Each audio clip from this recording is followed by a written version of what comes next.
क्या आप भी अक्सर ऐसे सवालों को अंग्रेजी में बोलते वक्त रुक जाते हैं, जैसे तुम किस बारे में सोच रहे हो, तुम किस लिए इंतजार कर रहे हो, या उसने नोट किस पर लिखा? अगर आपका जवाब है हाँ, तो आप बिल्कुल सही वीडियो पर आए हैं। Hi and hello, welcome back to your own channel English and study. आज हम सीखेंगे कुछ ऐसे हिंदी सवालों का अंग्रेजी में सटीक और नेचुरल अनुवाद, जिनमें आते हैं ये शब्द किस बारे में, किस लिए, किस चीज से, किस पर, किस में, किस माध्यम से और कितने बजे। ये वाक्य दिखने में जितने आसान लगते हैं, उन्हें सही इंग्लिश में बोलना उतना ही ज़रूरी है, खासकर अगर आप कॉन्फिडेंट इंग्लिश स्पीकर बनना चाहते हैं। तो चलिए दोस्तों, बिना देर किए वीडियो की शुरुआत करते हैं। किस बारे में सोच रहे हो, वो किस बारे में बात कर रही थी? इन सब वाक्य में किस बारे में प्रश्नवाचक वाक्यांश आया है, इसके लिए इंग्लिश में अबाउट व्हाट क्वेश्चन वर्ड का यूज होता है। इन सब वाक्य की इंग्लिश सामान्य ग्रामर रूल्स के अनुसार ही बनेगी, जैसे तुम किस बारे में सोच रहे हो। तो सबसे पहले लिखेंगे अबाउट व्हाट, फिर लिखेंगे आर, क्योंकि ये प्रेजेंट कंटिन्यूअस टेंस है और सब्जेक्ट यू है, अब लिखेंगे यू। अब लिखेंगे थिंकिंग, क्योंकि हिंदी वाक्य में सोचना क्रिया है और प्रेजेंट कंटिन्यूअस टेंस के कारण थिंक में आईएनजी लगाएंगे। तो पूरे वाक्य की इंग्लिश होगी about what are you thinking. वो किस बारे में बात कर रही थी? ये पास्ट कंटिन्यूअस टेंस का वाक्य है, तो इसकी इंग्लिश होगी about what was she talking. एक और वाक्य को इंग्लिश में बनाएंगे, जैसे उन्होंने किस बारे में पूछा। ये पास्ट इंडेफिनिट का वाक्य है, तो इंग्लिश होगी about what did they ask. अब देखते हैं नेक्स्ट, तुम किस लिए इंतजार कर रहे हो, तुमने ये गिफ्ट किस लिए खरीदा। इन सब वाक्य में किस लिए प्रश्नवाचक वाक्यांश आया है, इसके लिए इंग्लिश में फॉर व्हाट क्वेश्चन वर्ड का यूज होता है। इन सब वाक्य की इंग्लिश सामान्य ग्रामर रूल्स के अनुसार ही बनेगी, जैसे तुम किस लिए इंतजार कर रहे हो। तो सबसे पहले लिखेंगे फॉर व्हाट, फिर लिखेंगे आर, क्योंकि ये प्रेजेंट कंटिन्यूअस टेंस है और सब्जेक्ट यू है, अब लिखेंगे यू। अब लिखेंगे वेटिंग, क्योंकि हिंदी वाक्य में इंतजार करना क्रिया है और प्रेजेंट कंटिन्यूअस टेंस के कारण वेट में आईएनजी लगाएंगे। तो पूरे वाक्य की इंग्लिश होगी for what are you waiting. तुमने ये गिफ्ट किस लिए खरीदा। ये पास्ट इंडेफिनिट टेंस का वाक्य है, तो इसकी इंग्लिश होगी for what did you buy this gift. एक और वाक्य को इंग्लिश में बनाएंगे, जैसे ये बटन किस लिए है। ये प्रेजेंट सिंपल टेंस का वाक्य है, तो इसकी इंग्लिश होगी for what is this button. अब देखते हैं नेक्स्ट, तुमने दरवाजा किस चीज से खोला, वह किस चीज से लिख रहा है। इन सब वाक्य में किस चीज से प्रश्नवाचक वाक्यांश आया है, इसके लिए इंग्लिश में विद व्हाट क्वेश्चन वर्ड का यूज होता है। इन सब वाक्य की इंग्लिश सामान्य ग्रामर रूल्स के अनुसार ही बनेगी, जैसे तुमने दरवाजा किस चीज से खोला, तो सबसे पहले लिखेंगे विद व्हाट, फिर लिखेंगे डिड, क्योंकि ये पास्ट इंडेफिनिट टेंस है और सब्जेक्ट यू है, अब लिखेंगे यू। अब लिखेंगे ओपन द डोर, क्योंकि हिंदी वाक्य में खोलना क्रिया है और ऑब्जेक्ट है दरवाजा। तो पूरे वाक्य की इंग्लिश होगी with what did you open the door. वो किस चीज से लिख रहा है। ये प्रेजेंट कंटिन्यूअस टेंस का वाक्य है, तो इसकी इंग्लिश होगी with what is he writing. एक और वाक्य को इंग्लिश में बनाएंगे, तुमने ये मशीन किस चीज से ठीक की। ये भी पास्ट इंडेफिनिट टेंस का वाक्य है, तो इसकी इंग्लिश होगी with what did you fix this machine. अब देखते हैं नेक्स्ट, तुम किस पर बैठे हो, उसने नोट किस पर लिखा। इन सब वाक्य में किस पर प्रश्नवाचक वाक्यांश आया है, इसके लिए इंग्लिश में ऑन व्हाट क्वेश्चन वर्ड का यूज होता है। इन सब वाक्य की इंग्लिश सामान्य ग्रामर रूल्स के अनुसार ही बनेगी, जैसे तुम किस पर बैठे हो, तो सबसे पहले लिखेंगे ऑन व्हाट, फिर लिखेंगे आर, क्योंकि ये प्रेजेंट कंटिन्यूअस टेंस है और सब्जेक्ट यू है, अब लिखेंगे यू।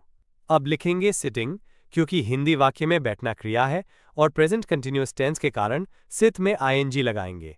तो पूरे वाक्य की इंग्लिश होगी on what are you sitting, उसने नोट किस पर लिखा। ये पास्ट इंडेफिनिट टेंस का वाक्य है, तो इसकी इंग्लिश होगी on what did he right the note. एक और वाक्य को इंग्लिश में बनाएंगे, जैसे उन्होंने चर्चा किस पर की। ये भी पास्ट इंडेफिनिट टेंस का वाक्य है, तो इसकी इंग्लिश होगी on what did they discuss. अब देखते हैं नेक्स्ट, तुमने पैसे किस में रखे, वो किस चीज में दिलचस्पी रखता है। इन सब वाक्य में किस में प्रश्नवाचक वाक्यांश आया है, इसके लिए इंग्लिश में इन व्हाट क्वेश्चन वर्ड का यूज होता है। इन सब वाक्य की इंग्लिश सामान्य ग्रामर रूल्स के अनुसार ही बनेगी, जैसे तुमने पैसे किस में रखे, तो सबसे पहले लिखेंगे इन व्हाट, फिर लिखेंगे डिड, क्योंकि ये पास्ट इंडेफिनिट टेंस है और सब्जेक्ट यू है, अब लिखेंगे यू। अब लिखेंगे कीप द मनी, क्योंकि हिंदी वाक्य में रखना क्रिया है और ऑब्जेक्ट है पैसे। तो पूरे वाक्य की इंग्लिश होगी, in what did you keep the money? वो किस चीज में दिलचस्पी रखता है? ये प्रेजेंट सिंपल टेंस का वाक्य है, लेकिन इसमें बी वर्ब इंटरेस्टेड का स्ट्रक्चर आता है। तो इसकी इंग्लिश होगी, in what is he interested? एक और वाक्य को इंग्लिश में बनाएंगे, जैसे उसने दूध किस में डाला?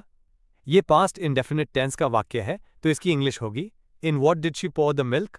अब ध्यान देंगे, अभी तक हमने जितनी भी प्रीपोजिशन और वॉट क्वेश्चन वर्ड का स्टडी किया है, उसमें प्रीपोजिशन सेंटेंसेस के लास्ट में भी लिख सकते हैं। मतलब ऐसे भी लिख सकते हैं, जैसे what you thinking about, what you waiting for, what did you keep the money in? ऐसे भी यूज कर सकते हैं। अब देखते हैं नेक्स्ट, उसने संदेश किस माध्यम से भेजा?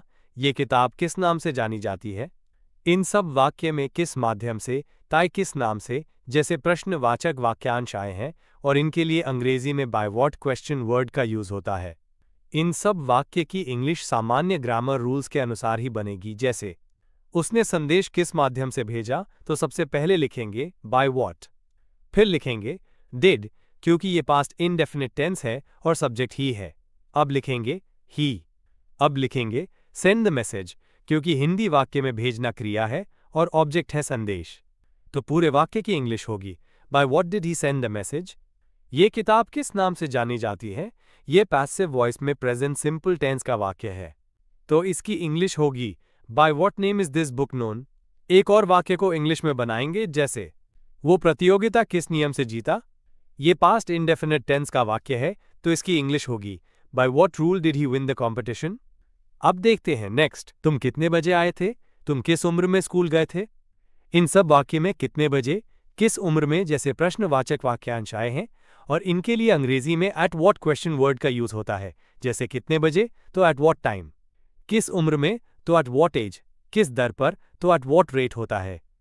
इन सब वाक्य की इंग्लिश सामान्य ग्रामर रूल्स के अनुसार ही बनेगी, जैसे तुम कितने बजे आए थे, तो सबसे पहले लिखेंगे एट वॉट टाइम, फिर लिखेंगे डिड, क्योंकि ये पास्ट इनडेफिनिट टेंस है और सब्जेक्ट यू है, अब लिखेंगे यू।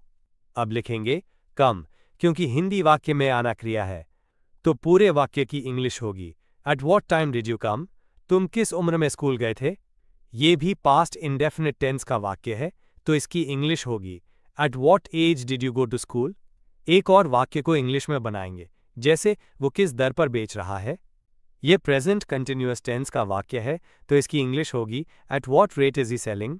ध्यान देंगे यहाँ पर बाय वॉट और एट वॉट का यूज हमेशा ऐसे ही होता है।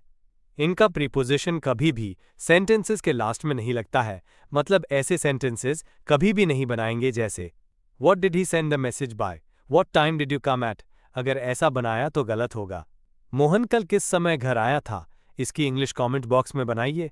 कंफ्यूजिंग वर्ड्स के वीडियो की लिंक इस वीडियो के डिस्क्रिप्शन बॉक्स में है। ये वीडियो खत्म होने के बाद कंफ्यूजिंग वर्ड्स का वीडियो जरूर देखना। अब ये क्लास यहीं समाप्त होती है। यदि इस क्लास में आपको कोई कंफ्यूजन हो या मन में कोई क्वेश्चन हो तो कमेंट बॉक्स में कमेंट करें। Please like, subscribe and share.